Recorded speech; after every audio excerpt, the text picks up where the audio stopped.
Ti Radyo Sagada ket umuna ti taratang nga mangidanon kadagiti damdamag.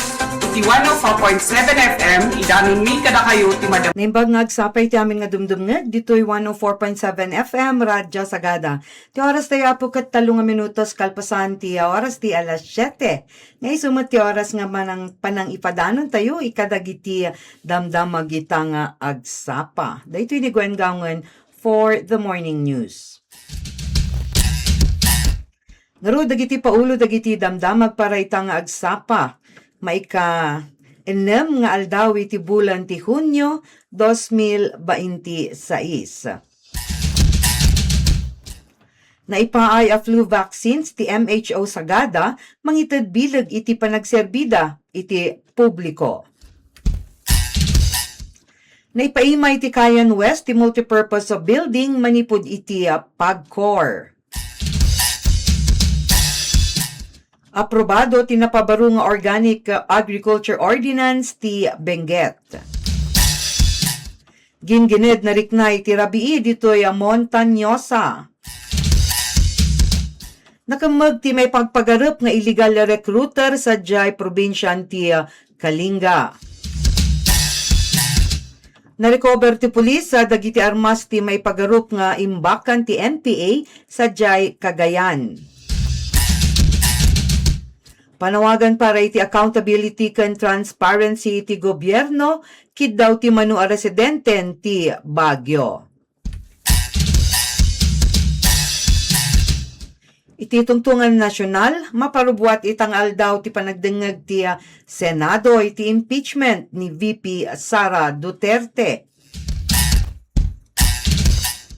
Investigasyon may naigit imported a basura ti Estados Unidos, inpila ti environmentalist ken mamanday lintag.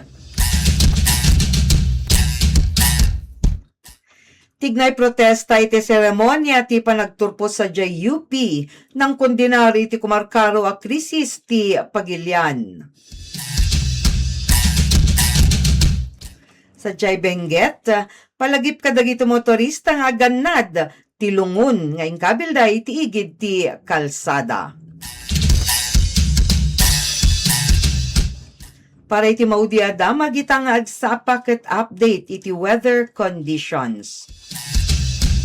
Garo dagiti detalye dagitoy adamdamag. Naipaay a flu vaccines ti MHO Sagada, mangited bilag iti panagserbida iti publiko. Amin nga empleyado ti Municipal Health Office ti Sagada ket inmawat iti libre a bakuna para iti trangkaso. Napagbalin ti addang babaen iti awan na imot na adonasyon manipud ken ni Dr. Philip Del Carmen. Agserbi kasalaknib ken pamigsa dagiti health frontliners tayo ti panakabakuna da laban iti sakit at trangkaso. Ti bakuna ket mangisigurado a natalged dagiti trabahador ti salunat bayat ti agtultuloy a panagserbida iti umili ti Sagada nga si sasagana ken addaan asi kastamet nga determinado. Dakkel pa nang iyaman ti MHO staff ken ni Doc Philip akas makita iti Facebook post da. Sigun iti post titignay ni Doc Philip ket mapabileg a pamalagip at ipudno a panagserbi ket mairukod iti bilang ti biag a nasa lakniban ken dagiti puso a napabileg. Dito ilat na Montañosa, naipaima iti Kayan West ti multipurpose building manipud iti PAGCOR. Formal ang nirugyan ken inyawat ti PLGU ti Montañosa ken ti Philippine Amusement and Gaming Corporation wenno PAGCOR daytoy Socio-Civic Center wenno multipurpose building metlaeng iti Kayan West, munisipyon ti Tadyan. Anaangay ti seremonya idi Hulyo 3. Ti pasdek ket agserbi a pag-angayan kadagiti transaksyon ti gobyerno, aktibidad ti komunidad ken agserbi metlaeng akas evacuation center no adaman ti Didigra. Inpadano ni Bonifacio Lacuasan Jr., gobernador ti probinsya, ti panang bigbig na iti awanan sarday a suporta ti PLGU kastamot ti tulong ti PAGCOR. Nakuna ni Lacuasan at ipasdak kat mangipakita iti commitment para iti pagimbagan ti umili ti Montañosa. Laksid dito'y apasdak, inmunan nga ng ti PAGCOR iti napalabas kadagitoy relief goods ken computers kadagiti eskwelaan nayon ni Lacuasan.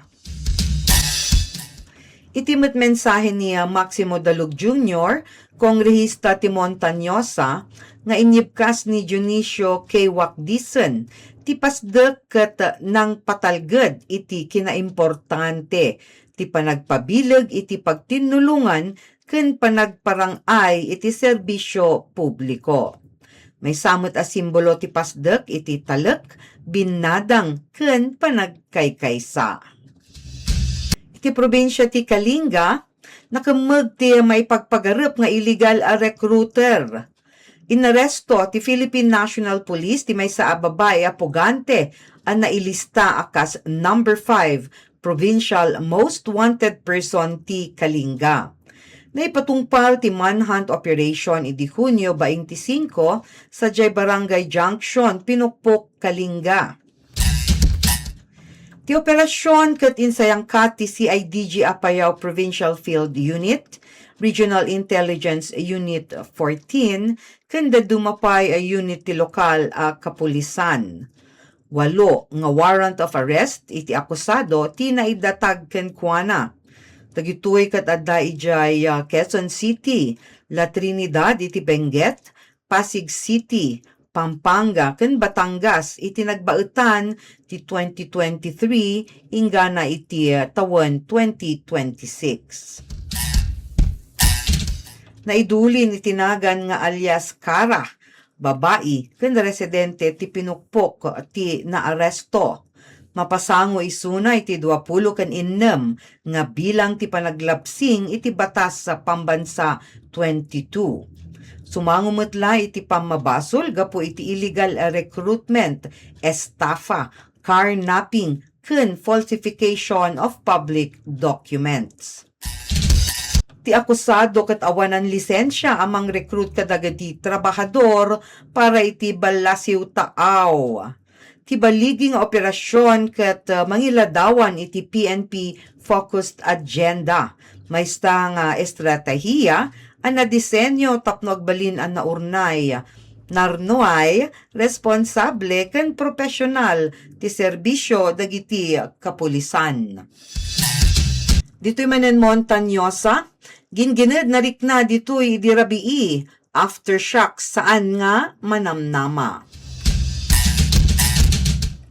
Iti agarup alas 8:20 idirabii, Hulyo 5, may sangagin ginid tinarik nati dito'y Montañosa.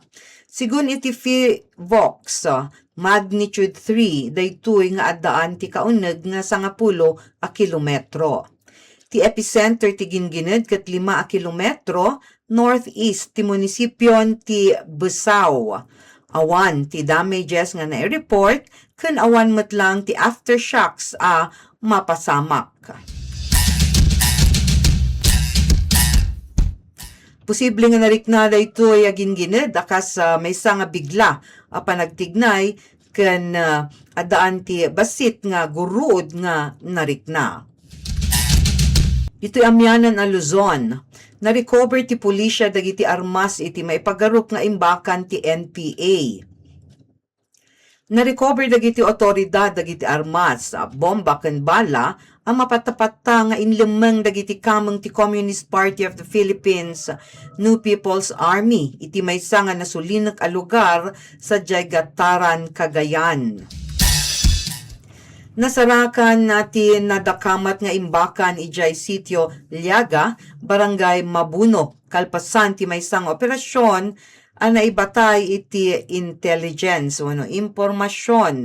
Idinto napaneknekan dagiti autoridad ti impormasyon nga inted ti maysa nga nakunada a rebel returnee.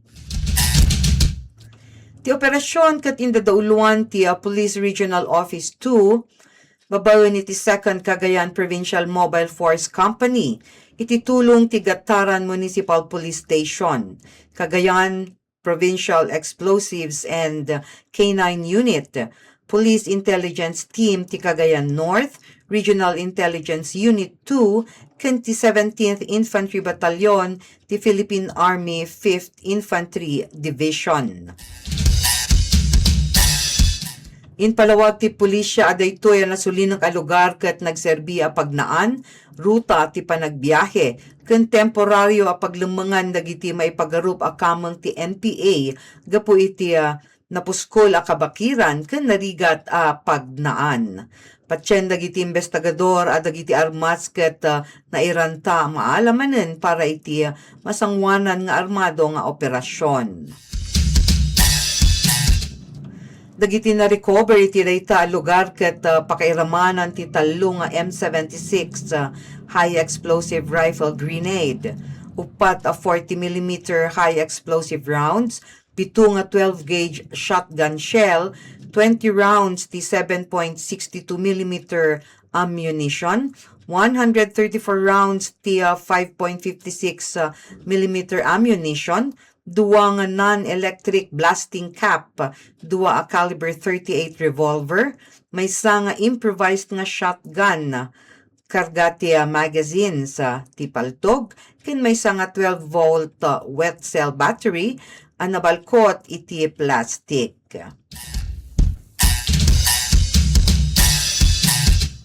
Amin dagitoy na recover abanag ket na inventaryo na dokumento ken naiyawat kadagiti custodial unit sa para iti usto apan ang taripato. Inbatad na ituloy ti PNP dagiti operasyon ang naibatay iti intelligence tapno mapadisi dagiti armado a grupo ken makagunod kadagiti nailemang nga armas ken tapno mapapigsapay ti seguridad iti entero a pagilyan. Aprobado ti napabaro nga ordinance ti Benguet, mangikari iti bukod a pondo para iti organic agriculture. Opisyal an aprobaran ti sanggunyang panlalawigan ti Benguet, iti maikatlo ken maudi a panagbasa daytoy revised ordinance on the promotion and development of organic agriculture in the province of Benguet. Pinalawa daytoy pagalagadan dagiti imununang addang ti probinsya. Pagtipunan na itan dagiti baro a regulasyon ken tinalitnaw a pondo manipod iti Kapitolyo para kadagiti lokal a kooperatiba ti Mannalon. Panggap ti ordinansya a pagbalinen nga institusyonal dagiti organiko a panagtalon iti entero a probinsya tapno maisubli ti taba ti daga, maprotektaran ti lokal nga ekosistema ken na maisigurado ti pagbiagan dagiti Mannalon iti kabambantayan. Kastamet nga masyerto ti natalged a produkto para kadagiti gumatgatang. Daytoy nga ordinansya ket indauluan ni board member Neptali Camsol ken sinuportaran the board members Ruben Tindaan, Romeo Salda ken Armando Lauro.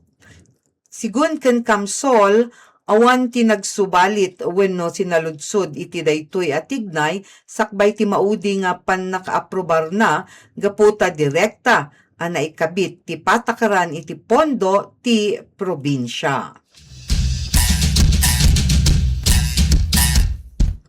Nayon ditoy damag, na disenyo daytoy a lokal alinteg tapno direkta, ang maipatungpal iti Benguet daytoy Republic Act number 168. Daytoy National Organic Agriculture Act of 2010. Iti level nga rod iti probinsya. Babaen ti panag-usar iti Local Government Code tapno mangidalan iti tulong ken pondo para kadagiti inisyatiba ti seguridad iti makan kadagiti komunidad. Ti Benguet ti kangrunaan a sentro tinateng iti kabambantayan wenno highland vegetables ditoy Pilipinas. Isu ati nalawa a panagrikos ti organiko a panagtalon ket addaan iti direkta nga epekto iti supply chain iti entero a Pilipinas. Nakuna ni board member Neptali Camsol, masapul a panunutan tayo ti pagpautan ken ti kinatalged dagiti gumatgatang kadatayo tinateng. Iti daytoy a nasubalian a bersyon saan tayo laeng nga itandudo ti organiko a panagtalon iti papel.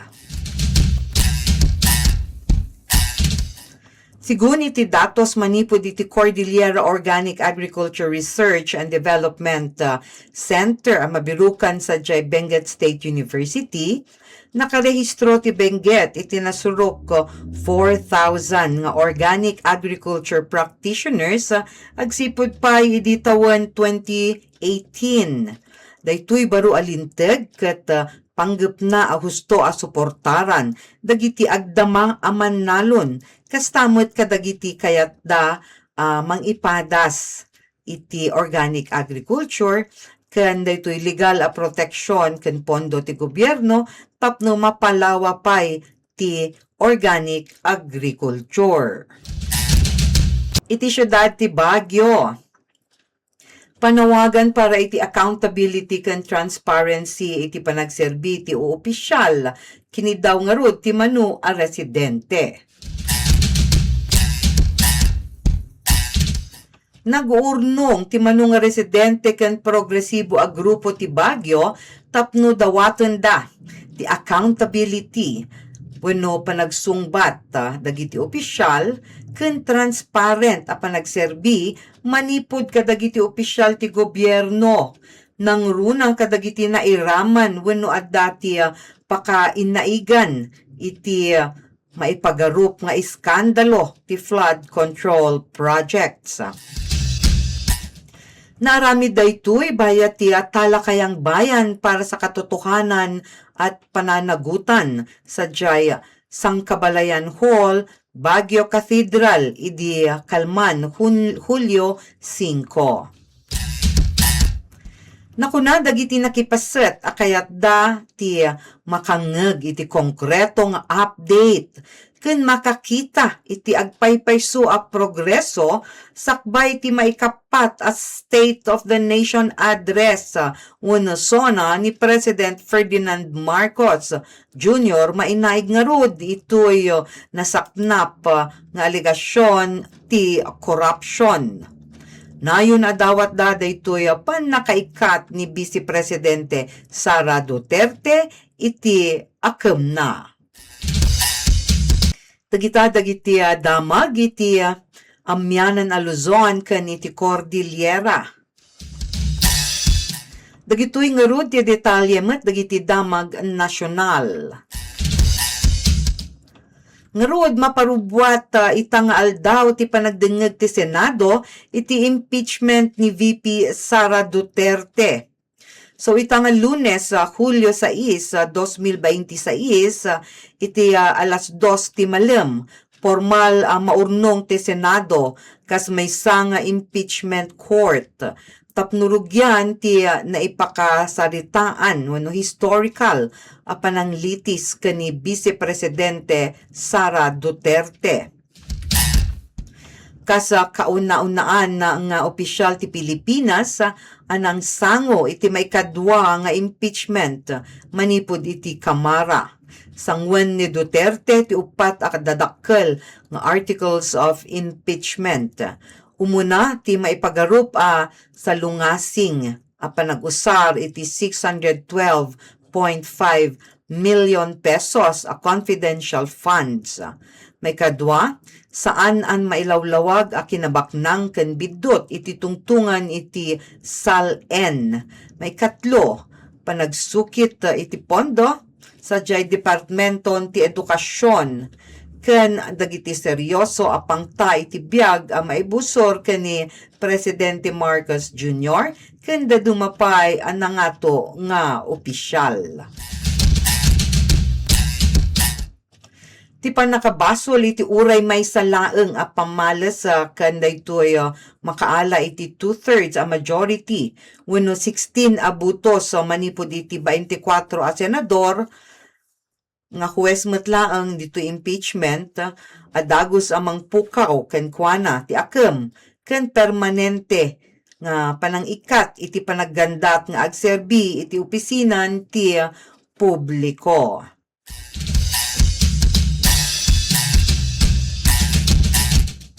Agbalinggarod nadagsen daytoy formal at ignay ngem napnuan tensyon daytoy itang umunang nga aldaw amang rugyan ti na aprobaran nga 92 days schedule daytoy hearing.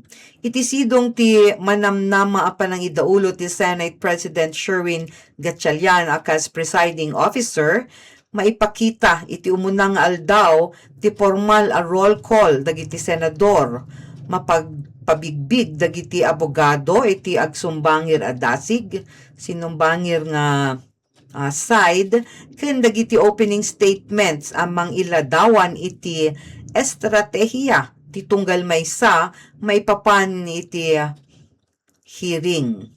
Bayat ang nakasagana mo ti House prosecution amang isalang iti kauna-unaan at testigo da inton malem tapno agtaray si papartak daytoy kaso.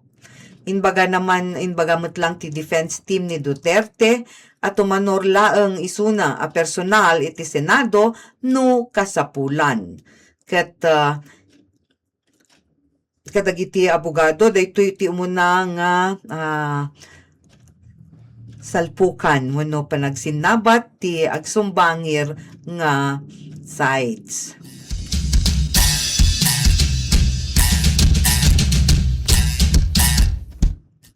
Ti sabali damag nasyonal, investigasyon mainayg iti imported a basura ti US in pila ti environmentalists ken mamanday linteg. Inyebkas ti kalikasan People's Network for the Environment, ACT Teachers Party List, Kabataan Party List, ti suporta para iti House Resolution number 1164. Panggap na daytoy ti dagos sa panangimbestigar ti panagsangpet ti 235 a containers anang kakarga iti electronic waste wenno e-waste ken basura nga plastic manipud iti Estados Unidos napan sa Subic Bay Freeport Zone. Panggap ti investigasyon ang mailawlawag ti tungtungan jurisdiksyon, pagsungbaten, dagiti masaknan nga ahensya, ken lapdan nga agbalin na pagtambakan, iti makasabidong a basura ti Pilipinas. Ti panangibelang ti Estados Unidos iti electronic waste ditoy, ket may samanen nga mangibubukod nga agenda ti Estados Unidos, ditoy Pilipinas. May sa abanag nga isasangpet ti Pax Silica Initiative, US Military Structures, ken ti Memorandum of Understanding on Critical Minerals. Parikot iti aglawlaw, ken pagsayaatan ti umili nga Pilipino, dagitoy tinakuna ni Congressman Franz Castro ti ACT Teachers Party List. In paganatgat nga rod ti grupo at ti Subic Bay Freeport Zone ket jurisdiction ti Pilipinas saan nga ti Estados Unidos, saan ang mabalin aliklikan ti pagilyan dagiti obligasyon iti bases conversion o daytoy toxic substances and hazardous and nuclear waste control linteg.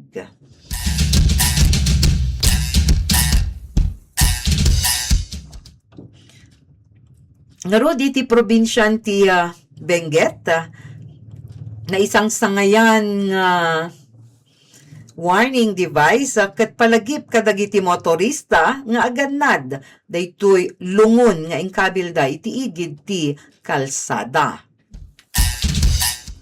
Naidumduma awagas iti panang palagip kadagiti motorista nga aganad bayat nga dumalyasat iti Ambuklaw area iti Benguet Nueva Vizcaya Road. May sangalungon tinaaramid iti igid ti kalsada nga agserbi garud akas pakdaar para iti motorista. Palawag dagiti opisyal ti barangay Ambuklaw, pasuten daytoy ti pamalagipda. Maipapan iti kinapateg ti road safety ken epekto ti awanan annad na a panagmanmaneho. Dawatan ti barangay a seryosowen kumati tattao daytoy a kampanyada. Iti Damag Nasyonal, tignay protesta iti seremonya, ti panagturpo sa jay UP, nang kondinar iti kumarkaro a krisis ti Pagilian. Iti opisyal a panagturpos, wano daytoy a Sablay 2026, ti Universidad ti Pilipinas, na isayangkat ti kadatawan at tignay protesta. Ditoy nga ipakaammo dagiti graduates, dagiti kiddaw, ken panagkondinar da maipapan iti kumarkaro a krisis, ken dagiti karit iti Pilipinas. Mairaman kadagiti dillaw ti graduates, ti binaliw-liw nga pagalagadan wenno linteg, ti ngimato a presyo ti enerhiya, ti rurog a suporta kadagiti kangrunaan a sektor, kas iti edukasyon ken salunat. Mainayon pa'y ditoy ti panagkondinarda iti awan sarday a pamapatay kadagiti agtultuloy ang mangitakder kadagiti kalintegan tinadumaduma a komunidad kas dagiti pimusay sa jay Negros. Napasamak ti mano a minuto ang negosasyon kalpasan ti nalapudan na dagiti maseknan nga autoridad nga sumangat iti entablado ti sumagmamano a pinmaset iti graduation rally. Nupay kasta, dagiti agduduma a kolehyo iti UP, ket manen nang iparang iti takderda at edukasyon sa UP, ket nakasagana amang serbi ng runa iti umili.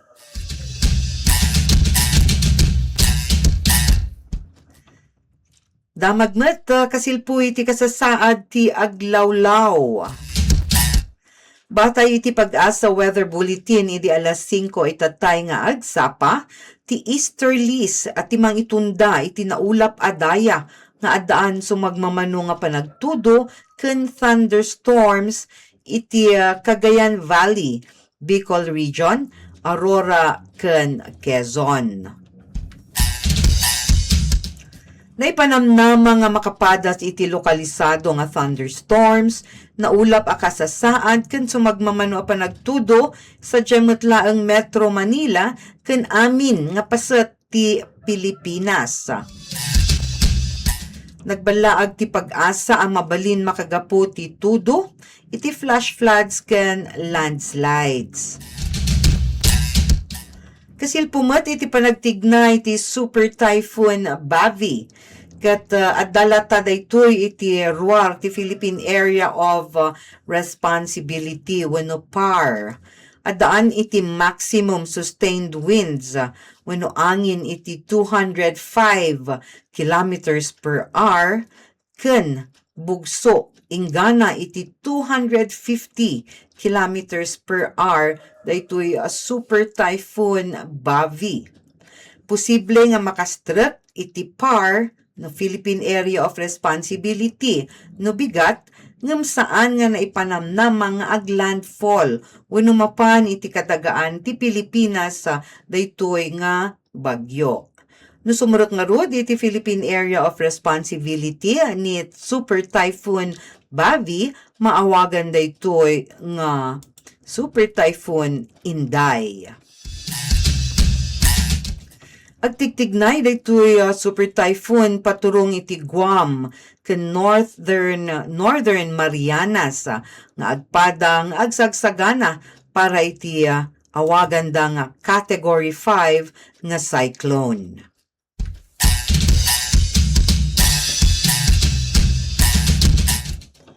Dagita apoy dagiti damdamag parayta nga agsapa aldaw iti Lunes sa maika ennem nga aldaw iti bulan ti Hulyo 2026. Daytoy ni Gwengaw nga nang ipadanon ka dagiti damdamag. Kalpasan apo ti manu asaniwen ket sublian tayo met dagiti public service announcements. Kana kaya tayo matlaeng ti special akablaaw kadagiti manarimaan nga agap-apit itata kadagiti mula da nga pagay.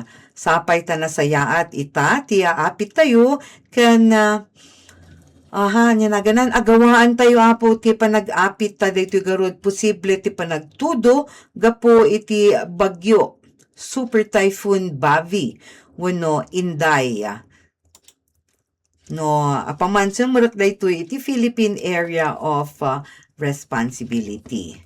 Manen kablawi ti amin nga dumdumngeg ditoy 104.7 FM Radyo Sagada kaduan da kami latta ditoy tangatang kastamet apo nga makipaset kadagiti diskusyon ken kastamet nga makipaset iti panagsubaybay iti Radyo Sagada iti Facebook page da kastamet iti baro nga Facebook page nga Radyo Sagada verifies. Adamot lang nga po dagiti damdamag ken dumapay nga programa iti YouTube channel ti Radyo Sagada ken iti website.